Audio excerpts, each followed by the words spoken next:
Hai, Assalamualaikum dan salam sejahtera. Kembali kita ke sesi FB Live bersama Best Hearing Aid Center. Saya Syamimi, audiologis dari Best Hearing Aid Center Kota Kinabalu dan bersama saya tak lain tak bukan hos kita Encik Izwan yang bersiaran langsung dari Kelang.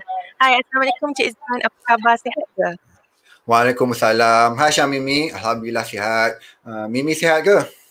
Alhamdulillah sihat. Encik Izwan, FB Ya. Live kita hari ni kan bersempena dengan apa? Bersempena dengan Ramadan ke, Aidilfitri ke, macam mana tu? Boy, tak sabar nak raya ke? Okey, tapi kalau kita tengok bulan 5 ni, kita ada lagi mungkin sempena Hari Ibu kot. Oh, hari Uh, ibu ke? bulan 5 kan ada Hari Ibu.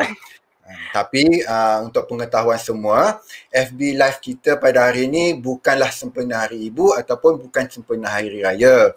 Tapi bersempena dengan Better Hearing and Speech Month ataupun bulan mendengar dan bertutur yang disambut pada sepanjang bulan Mei ni setiap tahun. Mimi tahu tak sejarah Better Hearing and Speech Month ni? Setahu saya lah Better Hearing and Speech Month ni kita sambut bermula pada tahun 1927 untuk Betul. meningkatkan kesedaran orang ramai tentang masalah pendengaran dan pertuturan, dan pada masa yang sama memberi pendedahan kepada ibu bapa yang ada anak-anak yang mempunyai masalah pendengaran ni tentang intervensi ataupun rawatan yang ada yang mereka boleh dapatkan untuk meningkatkan kualiti hidup anak-anak ni lah. Okey, betul tu Syamimi. Untuk tema Better Hearing and Speech Month pada tahun ini adalah Building Connections, yang mana menekankan tentang pentingnya komunikasi yang baik sekaligus mengekalkan kesihatan mental dan emosi. Macam banyak pula kita bercakap ni Cik Izwan. Kita punya tajuk pun kita belum share lagi dengan kita punya penonton dan pendengar kan. Mesti diorang dah tak sabar nak tahu tajuk kita dan siapa speaker jemputan kita hari ni Cik Izwan. So, tajuk kita pada hari ini ialah Hearing Loss and Language Acquisition in Children ataupun masalah pendengaran dan pemolehan bahasa di kalangan kanak-kanak. Dan tetamu jemputan khas kita pada hari ini diterbangkan jauh daripada Kota Kinabalu ya, iaitu Puan Siti Aminah yang Ketua Audiologis Sabah. Assalamualaikum. Apa khabar Puan? Waalaikumsalam warahmatullahi wabarakatuh. Izwan, terima kasih Syamimi. Salam Ramadan. Okey, saya dengar Izwan kata saya diterbangkan daripada Sabah, diterbang ke mana-mana dari Izwan sekarang ni. Saya start kat Sabah ni. Terbang secara online lah. Secara alam maya. Okay. So, tak lama lagi kita nak raya kan. Saya nampak ada sinar-sinar Syawal, Seri-seri Aidilfitri pada muka-muka Izwan dengan Syamimi ni. Okay. Jadi saya nak mengucapkan terima kasih kepada penganjur Best Hearing yang telah menjemput saya pada hari inilah untuk kita membincangkan tajuk hari ini, Hearing Loss and Language Acquisition ataupun masalah pendengaran dan pemolehan bahasa dalam kalangan bayi dan kanak-kanak. Tapi cuma saya rasa itu a bit macam mungkin chunk of the topik hari ni lah. Sebenarnya banyak lagi dalam yang isu-isu kita bincangkan. So terima kasih sekali lagi Syamimi dan Izwan. Okey, terima kasihlah Puan sebab sudi terima jemputan kami untuk berkongsi tentang tajuk kita pada hari ini sempena Better Hearing and Speech Month. Jadi Puan, selalunya kan kita perasan kanak-kanak yang ada masalah pendengaran ni rata-ratanya mereka akan mempunyai masalah dari segi pertuturan. Jadi apa kaitan antara pendengaran dan pemerolehan bahasa dalam kalangan kanak-kanak ni? Okey, sebelum kita pergi pada pemulihan bahasa tu, saya suka nak kita menekankan ataupun kita menarik perhatian orang awam lah kepada satu terma ni ataupun satu statement ni, nama dia mendengar menggunakan otak ataupun mendengar dengan otak, bukan telinga. Okey, so terma ni digunakan kebanyakan di negara barat, terutamanya di Amerika Syarikat lah dalam 10 tahun kebelakangan ni, sebab bila diorang buat kajian-kajian terkini yang berkaitan antara otak dan pendengaran tu, memang terdapat kaitan yang rapat antara mendengar tu sebenarnya adalah di otak dan bukan di telinga. Jadi kenapa kita bercakap pasal otak? Bukan ke kita orang kata mendengar tu telinga yang mendengar kan, betul Jadi sebabnya mendengar itu sebenarnya adalah proses yang secara langsung berlaku di otak. Telinga kita ni hanyalah menyalurkan bunyi tersebut daripada apa yang kita dengar tu, dia terus salurkan ke otak sebenarnya. Okey, kalau fisiologi mendengar tu kan, dia bermula daripada cuping telinga. Kita ada dua belah cuping telinga, kanan dan kiri, untuk tangkap bunyi daripada sebelah kanan dan sebelah kiri. Okey. Jadi bunyi itu disalurkan daripada cuping telinga ke salur telinga, dikuatkan di gagenang telinga dan kita panggil ossicle tu. And then bila dah dikuatkan di situ, dia salurkan pula kepada koklia, di mana bunyi yang daripada luar tadi tu dikesan di situ. Dan seterusnya bunyi dihantar ke saraf untuk diproses di otak, dihantar ke otak Jadi itu yang kita kata bunyi itu terus disalurkan. Maksudnya telinga tu hanyalah menyalurkan bunyi tersebut di otak. Di otak bunyi itu yang akan dikenal pasti, ditafsirkan, kita panggil ditapis, filtered daripada bunyi-bunyi lain yang kita tak nak, bunyi noise macam tu, dan baru seterusnya ditafsirkan dan seterusnya manusia akan mula bertindak balas kepada bunyi tersebut. Okey. So contoh analogi yang saya boleh kaitkan antara otak dengan pendengaran ni ialah muzik. Syamimi dengan Izwan suka dengar muzik? Mestilah suka pun. Mesti suka sekarang ni dah gaya mesti suka dengar lagu gaya kan. Lagu gaya je. Okay, so kalau kata muzik, ada setengah orang suka muzik itu ikut preference lah. Ikut orang tu punya kecenderungan untuk mendengar yang mana. Ada orang suka muzik, ada orang suka dengar bacaan-bacaan ayat Al-Quran untuk yang Muslim Jadi bila kita mendengar bunyi-bunyi yang kita suka ni, kita akan rasa macam satu nikmat ataupun satu perasaan bahagia tu kan, bila kita dengar emosi kita semua-semua tu. Jadi sebenarnya adakah telinga yang berperanan untuk mentafsirkan tu? Bukan. Telinga hanya menyalurkan bunyi tersebut, tapi bunyi tersebut ditafsirkan di otak, yang itu menimbulkan rasa gembira, rasa bahagia bila kita mendengar muzik-muzik yang kita suka yang tertentulah. Okey. Jadi apa kaitan jadi apa kaitan antara pendengaran otak dengan pemerolehan bahasa tu sendiri? Okey. So dari sini saya nak share satu graf, mungkin boleh tunjukkan satu graf ni, satu gambar ni boleh nampak lagi jelas sikitlah Okey. Kita tunggu graf tu muncul dulu Okey. Gambar yang saya suka sangat gambar ni. Okey, so ini adalah satu graf yang menunjukkan perkembangan hubungan saraf dan otak bayi kanak-kanak. Okey. So kalau kita tengok kan ada graf tertentu kan. Okey. So saya nak sebut satu fakta pertama dulu. 95% informasi ataupun maklumat yang manusia terima daripada dunia ni adalah daripada deria, pendengaran dan penglihatan. Satu soalan saya nak tanya pada Syamimi Syamimi, bila agak-agaknya manusia boleh mula mendengar? Setahu saya lah manusia ni boleh mula mendengar dari dalam kandungan lagi. Betul ke Puan? Dalam kandungan. Okey. Tak sia-sia Syamimi jadi audiologis. Markah 100%. Okey. So betul Syamimi. Okey. So graf ni nak tunjukkan yang pendengaran tu sebenarnya bermula dari alam rahim lagi dalam kandungan ibu. So dari dalam kandungan ni, sejak dalam perut ibu, rahim ibu ni, ibu yang mengandung digalakkan bercakap, berinteraksi dengan bayi, betul? Menyanyi pada bayi. Okey, dengarkan yang baik-baik je untuk bayi, betul? Dan kalau kata untuk Muslim mungkin dia pasang ayat-ayat Al-Quran kan, selalu mengaji macam tu lah. Okey. Kalau ada setengah orang dia ada dengar pasang muzik klasikal, Beethoven contohnya, siap letak headphone dekat perut lagi. Saya pun dulu macam tu juga masa ada dalam mengandungkan dulu. Jadi semua tu untuk apa? Kenapa bersusah payah nak letak headphone, nak baca yang baik-baik, nak dengarkan yang baik-baik untuk bayi tu? Sebab orang kata untuk membentuk otak yang sihat pada bayi, pembentukan otak yang sihat pada bayi, membentuk emosi yang stabil pada bayi, dengarkanlah benda-benda yang baik untuk bayi sejak dari alam rahim lagi. So ini bukan hanya setakat cakap-cakap orang, ia adalah kajian yang telah dibuktikan. Okay?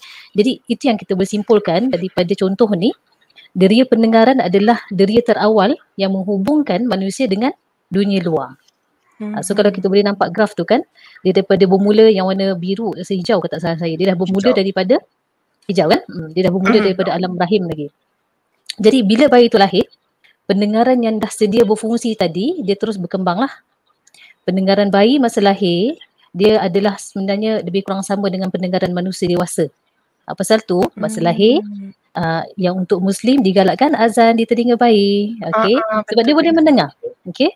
So pasal tu juga bayi-bayi yang baru lahir boleh diuji pendengaran dia semasa lahir lagi. Okey, sebab dia punya respon tu akan dapat respons lah masa dia baru lahir tu. So perkembangan dari pendengaran tu, kalau kita tengok graf hijau tu, lepas lahir tu dia akan naik pantas ya sampai 3 tahun pertama bayi. Tengok graf tu curam macam tu kan, maksudnya dia sangat rapidly developing. Okey. Pengembangan otak, pengembangan saraf dari segi pendengaran sangat pantas. Sampai umur dalam 3 tahun, dia ada mendata sikit, lepas tu dia turun. Bila dia turun tu, adakah kita kata pendengaran terhenti? Tidak, dia tak terhenti pada umur tu walaupun graf ni turun sebab saya nak cerita sikit. Satu fakta lain ialah pendengaran manusia tidak pernah berhenti walaupun masa kita tidur. Pendengaran adalah deria yang tidak pernah berhenti berfungsi, ya. So selepas 3 tahun tu daripada graf tu, okey, perkembangan pendengaran masih berlaku, cuma dia tidak seaktif sebelum umur 3 tahun. So perkembangan saraf dan otak tu kalau ikutkan dari segi fitrahnya pendengaran yang baik, dia dah dirangsang dengan bunyi, dah dirangsang dengan segala bunyi yang perlu untuk dia, ni kan essential lah untuk bayi dan kanak-kanak tersebut. Jadi Tuhan dah ciptakan kita punya peringkat-peringkat otak ni, peringkat manusia lah berkembang sangat cantik ya. Lepas umur 3 tahun, otak manusia ni dan saraf manusia ni mula digunakan untuk kemahiran-kemahiran yang lain. Kemahiran lain tu bukannya keutamaan otak pada pendengaran dah, tapi lebih kepada pertuturan. Okey, boleh nampak kat situ. Graf tu dah lepas tu, yes. Bahagian pertuturan tu nampak dia naik lepas tu kan. Walaupun dia ada naik pada mula, tapi dia rapidly naik tu selepas lebih kurang umur 3-4 tahun macam tu kan. Jadi kita nampak, itu yang kita kata, yang ini graf, bila graf ni yang nampak ni, perkaitan antara pendengaran dengan pertuturan dan pemulihan bahasa. So bahasa akan mula terbentuk pada lebih kurang umur bayi tu 6 hingga 9 bulan. Dia babbling, seterusnya dia akan vocalizing dan seterusnya dia akan mula membentuk perkataan pada usia setahun. Okey, selepas dia mendengar semua-semua bunyi pertuturan, dia akan mula membentuk perkataan. So kalau konsep dia yang senang nak ingat is 1 tahun 1 patah perkataan, 2 tahun 2 patah perkataan, 3 tahun 3 patah perkataan. Seterusnya dia akan mula naik sampai kepada puncak kemahiran bertutur. Otak tu dia maksimum untuk bertutur pada usia lebih kurang 10 tahun macam tu kan. Okey. So saya sambung sikit sebab graf kita ada tiga color tu. Okey.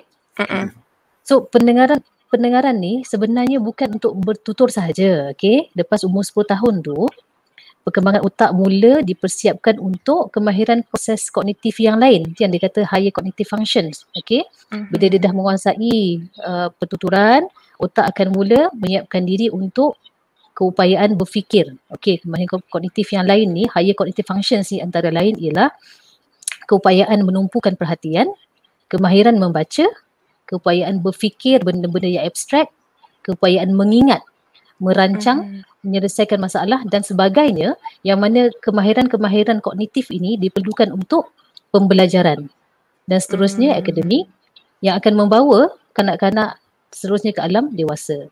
Jadi inilah bukti yang boleh kita tunjukkan daripada kajian ni, menunjukkan bahawa diri pendengaran ini sangat penting. Dia adalah asas kepada pemerolehan bahasa dan juga proses kognitif yang lain. Betul tu. Okey. Jadi bagaimana masalah pendengaran tu sendiri dia memberi kesan kepada pemerolehan bahasa dalam kalangan kanak-kanak ni puan? Okey. So bila tadi kita tahu bunyi dihantar kepada otak melalui telinga, jadi kita boleh simpulkanlah bahawa sebenarnya telinga kita ni macam pintu lah. Macam pintu ataupun tingkap pembuka laluan bunyi tersebut kepada otak manusia. Jadi jika berlaku masalah di mana-mana bahagian telinga, cuping telinga, salur telinga, ada cecair di genang telinga macam tu. So kita kata ataupun di koklea yang macam kita kata most of the problem banyak dekat koklea kan. Jadi bila kita panggil ada masalah di mana-mana bahagian tu, kita kata ada masalah pendengaran. Okey. Bila ada je masalah pendengaran, dia terus menutup laluan bunyi ke otak. Jadi bila laluan bunyi ke otak tu dah tersekat, maklumat-maklumat daripada luar dari pendengaran tu tak sampailah disebabkan masalah pendengaran tersebut. Jadi bila jadi point tu kita panggil auditory deprivation. Deprivation maksudnya tiada maklumat daripada bunyi itu yang sampai ke bahagian otak auditory. Dan kalau bunyi yang masuk itu adalah bunyi pertuturan, dia tak dapat disimpan dalam memori otak. Bila tak ada memori pertuturan di otak, bayi dan kanak-kanak tersebut dia tak akan dapatlah meniru pertuturan yang dia dengar, dan seterusnya dia tak dapat menghasilkan, dia susah untuk menghasilkan pertuturan sendiri sebab dia tak ada memori pertuturan tu ya. Okey. Wow, penerangan yang sangat jelas dan padat daripada Puan Min ya. Jadi main point kita kat sini, mendengar memerlukan telinga, tapi yang paling penting adalah bagaimana mendengar itu memberi kesan kepada otak. Macam yang Puan Min bagi tahu tadilah, kita mendengar menggunakan otak, bukan telinga. Jadi Puan Min, bila kita dah detect kanak-kanak itu ada masalah pendengaran kan, apakah intervensi yang ada bagi kanak-kanak yang mempunyai masalah pendengaran? Okey, intervensi yang ada untuk bayi dan kanak-kanak yang bermasalah pendengaran dia bergantung kepada jenis masalah pendengaran tersebut. Okey, dan adakah jenis dia kekal dan sementara, adakah dia boleh diubat dengan rawatan-rawatan yang ada ataupun rawatan pembedahan, dan juga bergantung kepada tahap keterukan masalah pendengaran tersebut. Okey, kalau katalah masalah pendengaran tersebut bersifat kekal dan tidak dirawat dengan ubat-ubat atau pembedahan, jadi kita cadangkan pakai alat bantu pendengaran. Kalau katalah tahap keterukan masalah pendengaran tu sangat teruk, kita akan cadangkan pakai implan koklear. Ada ke syarat-syarat yang perlu dipatuhi untuk pemakaian alat bantu pendengaran? Ada Izwan, ada. Memang kena ada syarat. Dia tak boleh, dia kena ada dia punya rule dia, guide dia. Okey. So, syarat dia antaranya ialah alat bantu pendengaran tersebut perlu dipakai seawal yang mungkin. Dia kena pakai awal Sebaik saja kita kesan ada masalah pendengaran, alat perlu dipakaikan secepat mungkin. Itu satu. Yang keduanya, alat bantu pendengaran kalau dah pakai, kena pakai sepanjang masa bayi dan kanak-kanak tersebut terjaga ataupun di masa dia aktif. Okey, bukan masa tidur dan bukan juga dia kejap pakai, kejap dia buang, kejap pakai, kejap buang. Okey, dia tak ada continuation kita kata. Cuma kita tak pakai alat pada bayi dan kanak-kanak ni masa mandi dan masa tidur je. Okey, sebab kita balik kepada yang fakta yang tadi tu, pendengaran pada manusia tak pernah berhenti berfungsi. Jadi untuk gantikan masa yang hilang bila tak pakai alat tu, kita kena pakaikan alat sepanjang masa ataupun maksimum yang mungkin lah masa dia jaga Jadi masa yang diwajibkan untuk bayi dan kanak-kanak ni mendengar dengan menggunakan alat sekurang-kurangnya 8 jam sehari tau Izwan. 8 yes, jam 8 jam sehari. 8 jam satu hari. Itu kita kata masa yang ideal lah untuk bayi dan kanak-kanak. Lebih tak ada masalah. Jangan kurang daripada 8. Jangan kurang lah. Sebab bila kita pakai tu, kita nak bagi bunyi tu sampai konsisten, jadi dia boleh ada memori pendengaran tu di otak. Baru dia melekat. Okay. So bila lepas 8 jam sehari tu, dia kena juga pakai sekurang-kurangnya 8 hingga 12 bulan selepas tu, baru boleh nampak ada perubahan pada pertuturan kanak-kanak ataupun bayi. So syarat-syarat lain, ada juga syarat-syarat lain. Masa pakai alat tu, masa yang digunakan ada dengan parents tu, digunakan masa yang ada masa pakai alat tu, digunakan untuk merangsang sepenuhnya pendengaran bayi dan pertuturan bayi. Yang kena ditunjuk ajar oleh terapis lah. Dan kena pastikan alat yang dipakai itu adalah betul-betul berfungsi dan memberi manfaat. Okey? Itulah syarat-syarat dia. Okey, jadi pemakaian alat bantu pendengaran ni seawal mungkin dan tempoh masa kanak-kanak tu pakai alat bantu pendengaran tu dalam sehari memang memainkan peranan penting lah dalam proses pemerolehan bahasa ni kan. Okey, bercakap pasal alat bantu pendengaran, suka kat sini saya nak kongsi dengan semua pendengar, dengan penonton kita yang Best Hearing Aid Center sekarang tengah ada promotion sempena dengan Hari Ibu Bapa ataupun Parents Day lah. Betul kan Cik Izwan? Betul tu Syamimi. So sepanjang bulan Mei dan Jun ni, Best Hearing Aid Center mengadakan promosi sempena Hari Ibu Bapa ataupun Parents Day. Promosi ini melibatkan pembelian alat bantu pendengaran secara binaural lah, ataupun kita pakaikan pada dua-dua belah telinga, di mana kita memberi diskaun untuk unit kedua mengikut umur. Contohnya kalaulah umur 70 tahun kan, kita akan bagi diskaun sebanyak 70% untuk unit kedua. So promosi ini bertujuan untuk menggalakkan pemakaian alat bantu pendengaran secara binaural. Sebab apa? Sebab mendengar menggunakan dua telinga adalah lebih baik daripada satu. Betul tu. Menarik sungguhlah promosi untuk bulan 5 dengan bulan 6 ni kan. Okey. Tadi kita bincang tentang intervensi untuk kanak-kanak yang ada masalah pendengaran ni. Jadi apa kesan kalau kanak-kanak yang ada masalah pendengaran ni tidak mendapatkan intervensi awal, dan kalau contohlah mereka mendapatkan intervensi awal, contoh pakai alat pendengaran kan, adakah mereka akan boleh bertutur seperti kanak-kanak yang ada pendengaran yang normal? Okey, saya suka nak bagi contoh untuk soalan Syamimi ni. Boleh kita tunjuk graf yang ataupun gambar yang kedua tak? Okey. Okey, ni gambar ni boleh senang nak nampak. So, gambar kedua ni, graf ni menunjukkan kadar pertumbuhan otak yang berbeza-beza di antara dua kanak-kanak Ada satu kanak-kanak budak oren dan satu lagi budak biru Okey. So kalau kita tengok ada beza antara dua kanak-kanak ni ialah pertumbuhan otak yang paling pantas berlaku di antara dua kanak-kanak ni. Kalau kita tengok pada kanak-kanak oren, dia punya kadar pertumbuhan otak dia sangat laju. Okey, sangat pantas. Yang orang kata sel-sel otak berhubung tu masa ni lah. Okey, lebih kurang umur 2 tahun. So selepas 2 tahun, dia punya otak masih berkembang tetapi perkembangan dia tak sepantas sebelum umur 2 tahun. Okey. So kita dah tahu tu kan? Katakanlah dua-dua kanak-kanak ni mempunyai masalah pendengaran pada masa yang sama. Okey. Didiagnose pada hari yang sama, dipasangkan dengan alat pada hari yang sama. Okey. Jadi kita tadi kata hari pertama memakai alat, kita tadi kata bila dia tak ada masalah pendengaran, itulah dia tertutup laluan bunyi ke otak kan. Jadi hari pertama memakai alat bantu pendengaran adalah hari pertama mendengar pintu tu dibuka untuk kedua-dua kanak-kanak tersebut. Okey. Jadi saya nak tanya, mana satu yang mendapat peluang yang lebih besar untuk memperoleh bahasa dan pertuturan? Mestilah yang oren kan? Yes, oren. Sebab satu, dia pakai alat awal dan otak dia tengah berkembang dengan pantas.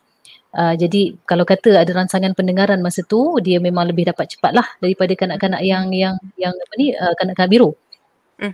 Jadi dan lagi satu, dia punya masa lagi panjang. Okey, ada masa berapa tahun lagi sebelum dia memperoleh pertuturan. Jadi digalakkan, memang nampak kanak-kanak oren yang akan dapat manfaat yang lebih besar sebab dia masih muda Okey.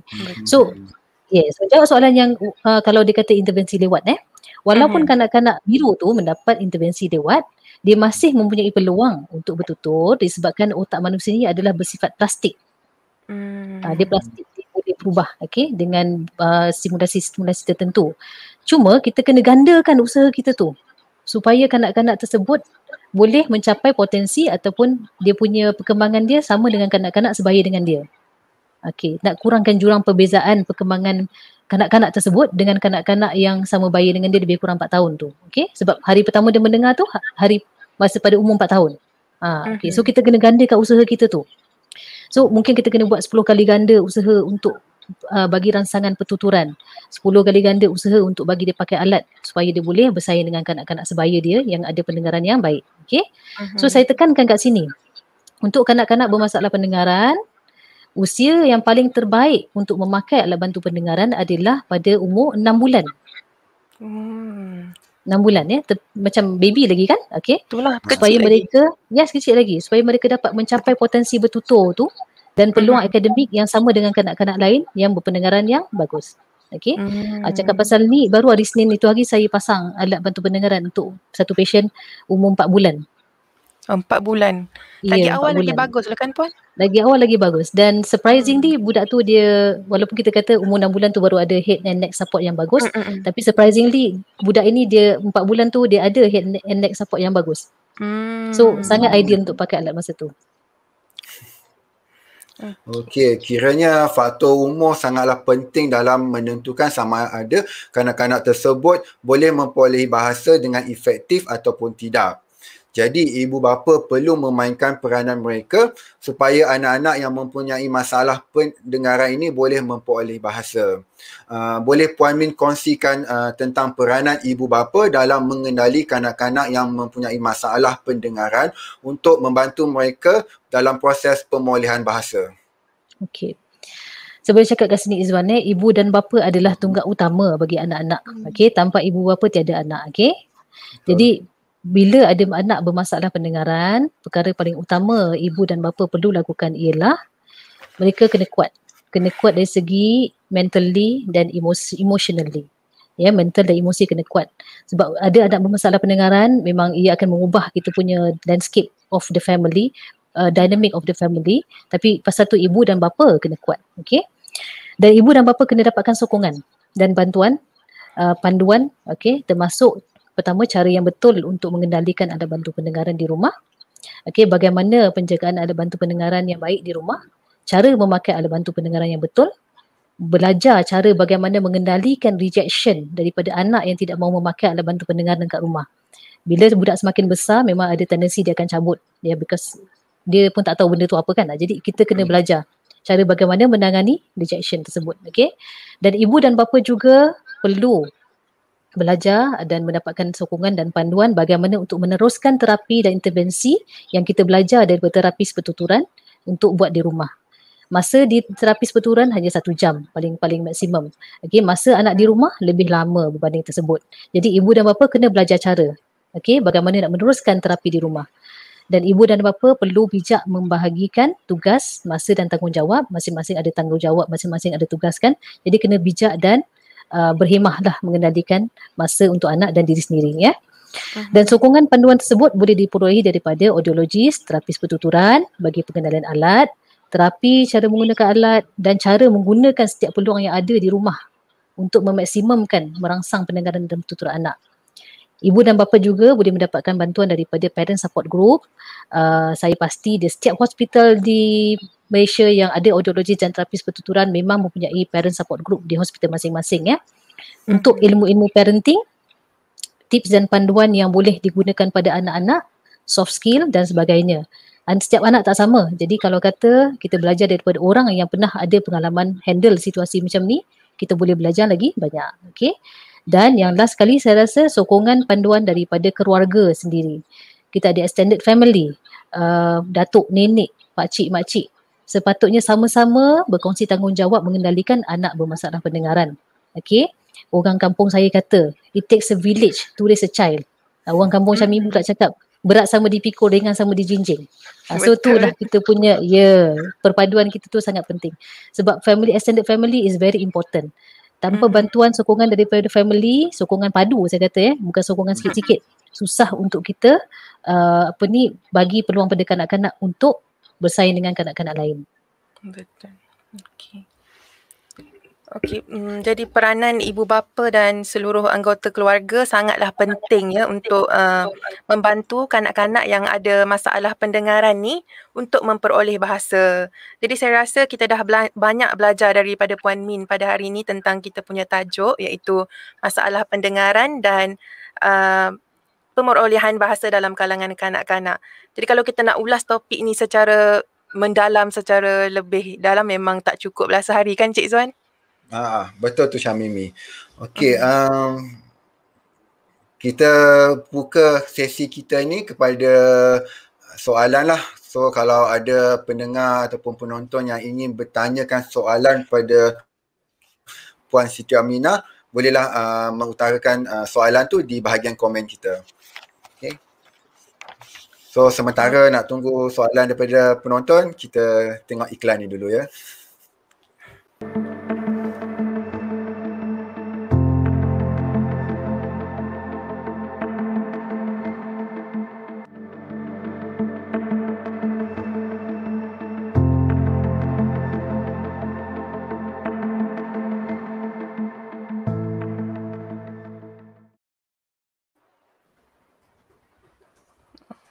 Okay.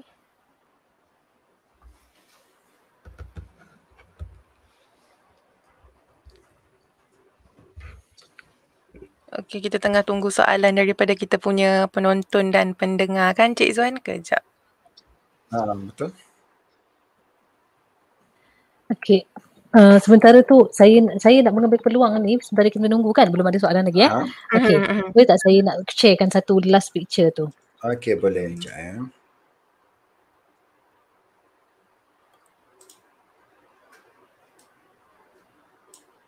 Yang ini. Okey, ni sebenarnya saya mengambil kesempatan bukan saja kepada ibu-ibu bapa yang ada anak bermasalah pendengaran, tapi kepada ibu bapa yang punya anak yang normal, yang biasa ya. So kalau kita tengok gambar ni, dia kata 90% bayi, otak bayi berkembang dalam 5 tahun pertama. Okay. Jadi kadang-kadang kita sebagai ibu dan bapa ni kita terlupa bahawa anak kita tengah membesar dan memerlukan perhatian dan memerlukan banyak input daripada interaksi sesama ibu dan bapa dan juga alam sekitar. Jadi dalam ni dia kata talk, read, sing because your words have power. So kalau kata kita terlepas masa keemasan ini, we lost the child forever. Sebab kadang-kadang sekarang ni dengan trend gadget, dengan trend handphone di tangan, okay, dengan trend handphone tak boleh tinggal. Jadi kita terlupa bahawa kita ada anak untuk dijaga ataupun anak untuk berinteraksi dengan kita sebab kita lebih sibuk berinteraksi dengan handphone. Itu je lah. Kurangkan gadget, jangan gantikan diri anda dengan gadget untuk anak anda, bercakap, berinteraksi dengan anak. Okey, sekarang kita teruskan kepada sesi Q&A Puan, boleh ke? Boleh, silakan. Okey, soalan pertama dari Mr. Davis Chua. Dia tanya, Malaysian is a multicultural society, so how the children cope with several language at the same time? Okay, that's a quite interesting question. Yes, actually it's an advantage to us as a multiracial country, okay. Dan actually kita ni bertuah sebab kita ni banyak kaum dan kita sebenarnya berpeluang untuk mengetahui budaya dan bahasa-bahasa kaum lain. Okay, so sebenarnya kalau kata kita nak kata children macam mana kanak-kanak boleh cope dengan berbagai bahasa at the same time tu, itu sebenarnya tak ada isu sebab otak kanak-kanak ni dia macam span lah, macam plastik tu.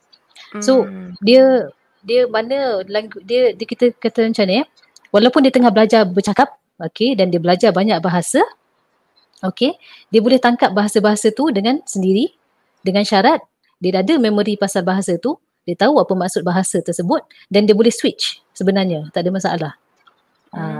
Jadi tak adalah kita kata nak gunakan satu bahasa saja baru budak tu boleh bercakap. Sekarang dulu mungkin ya, okay, kita gunakan satu bahasa saja untuk budak tu bercakap, tapi sekarang disebabkan kita nampak kita kan banyak kajian-kajian terkini yang menyatakan bahawa belajar 2-3 bahasa tidak akan menjejaskan sebenarnya pemulihan bahasa pada kanak-kanak. Tapi kanak-kanak tu akan bertutur, mungkin dia akan bertutur dalam satu bahasa saja yang dia biasa ataupun bertutur dalam bahasa yang dia paling banyak dengar.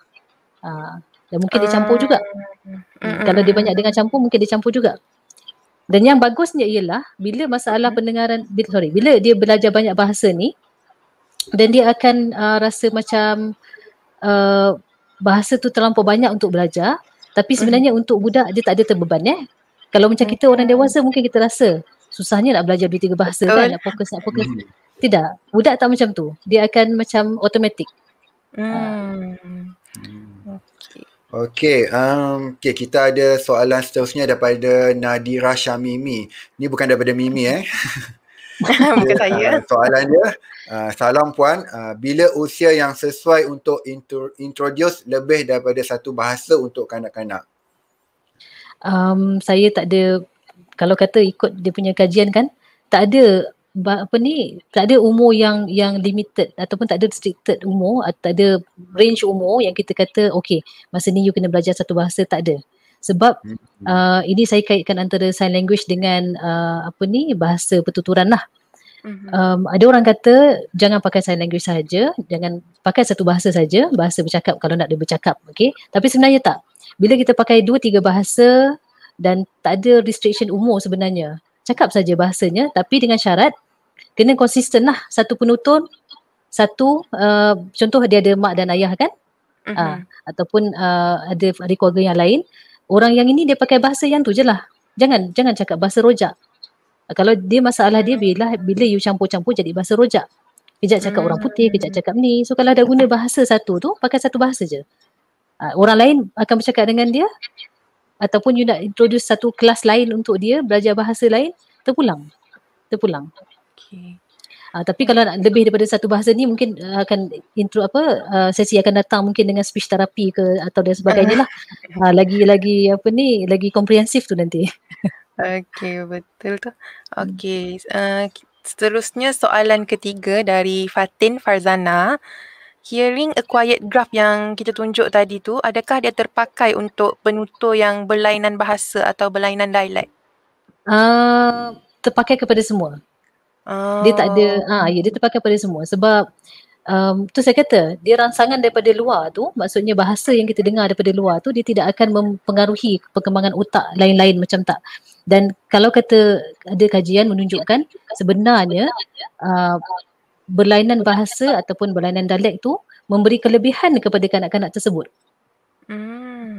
Dia punya language enrichment lagi bagus dan dia punya perkembangan otak sebenarnya lagi bagus. Okey.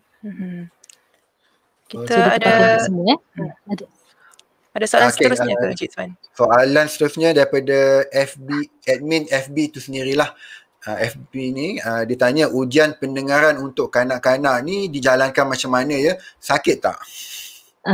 Okey, kalau ujian pendengaran tu sakit, sepatutnya kita tak buat ujian pendengaran kena tanya, parents boleh tanya pada audiologist lah, adakah ini menyakitkan, tapi secara umumnya ujian pendengaran tidak sakit. Dia sepatutnya tidak sakit, it's painless, it's harmless, okay. Kalau katalah ada yang menyakitkan, itu ada satu benda yang tak kena dari segi teknik dan cara mengendalikan ujian pendengaran pada kanak-kanak tersebut. Betul tu. Jadi memang tak sakit lah saja. Jadi ibu bapa tak perlu risaulah nak bawa anak-anak untuk pergi buat ujian pendengaran kan. Kita tak pakai jarum, Itu kita punya tema, itu kita punya moto. Okey, soalan seterusnya dari Nurshima Masrib. Dia tanya, Puan Siti, terdapat anak kenalan dia berusia 6 tahun yang baru sahaja dapat kesan ada hearing problem, dapat detect ada hearing problem lah. Jadi adakah peluang untuk anak tersebut dapat berkomunikasi dengan baik seperti kanak-kanak lain? Jadi dan apa tindakan susulan yang perlu dilakukan? Okey, ini yang saya kaitkan dengan perkembangan otak tu kan.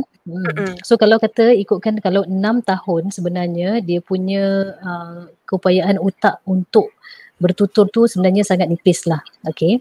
Sebab dia dah mengalami kita panggil auditory deprivation for quite some time. Dia tak dengar bunyi dan telah mengakibatkan otak tidak terangsang dengan bunyi. Okey.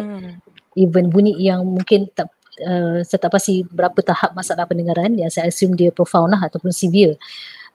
Sebab bila severe tersebut memang kita panggil is total darkness for the brain to receive any kind of sound input ataupun speech input. Jadi dia ada auditory deprivation untuk selama 6 tahun.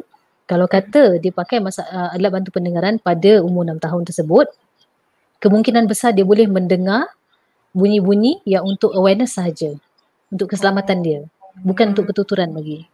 Jadi kita galakkan, jangan risau sebab sebenarnya berkomunikasi banyak cara, okey? Berinteraksi banyak cara, bukan hanya pertuturan sahaja. Jadi dia punya komunikasi option ataupun mode of communication dia telah bertukar daripada pertuturan kepada bahasa isyarat. So kalau kata tindakan susulan dia, bawa pergi cek macam biasa, dapatkan tahap pendengaran, dapatkan jenis masalah pendengaran dia dan tanyalah dengan audiologis dan terapis pertuturan apakah tindakan susulan, perlu pakai alat dan lagi penting untuk persekolahan. Kita tak nak dia ketinggalan dalam persekolahan. Betul. Ya? Okey, soalan seterusnya daripada Sakinah Zuhairi. Salam Puan, boleh tak Puan share tips untuk parents communicate dengan anak yang ada masalah pendengaran dekat rumah untuk bantu merangsang perkembangan anak dengan lebih baik? Okey. Boleh saya share tips. Okey, dia macam ni. Macam tadi tips tadi tu talk, read, sing. Okey. Itu kita kata macam antara langkah-langkah kita boleh buat lah, bercakap. Okey. Membaca. Okey. Menyanyi untuk anak. Okay. So tiga-tiga ni sebenarnya kanak-kanak sangat enjoy. Okay.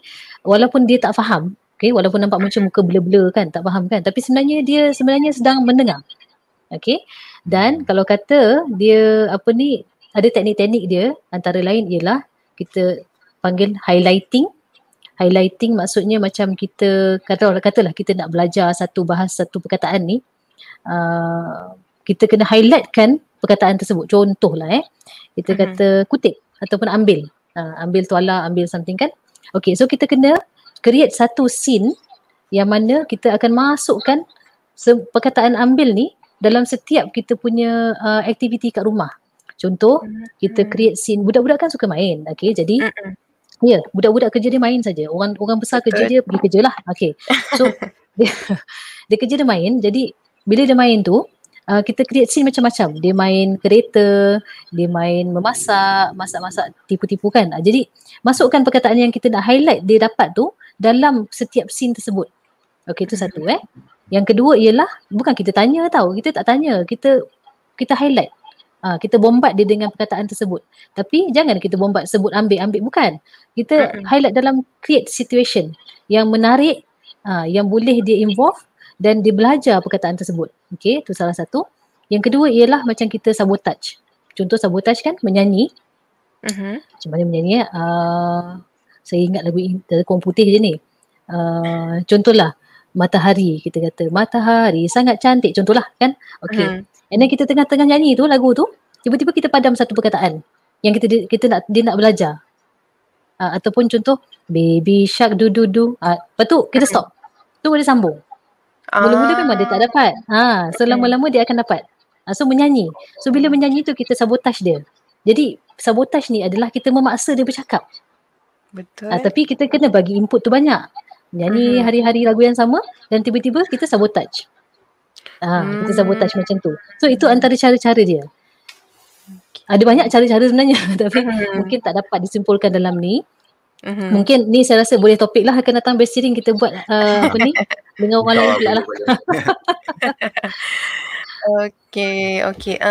Saya rasa ini soalan yang terakhir daripada Mr. Davis Chua. Dia tanya, saya ada kenalan di mana dia pakai alat sejak kecil dan boleh bertutur, tapi bila dah besar, pendengaran jadi makin teruk dan disuruh pakai implan kokliar. Okey ke pakai implan kokliar tu, Puan?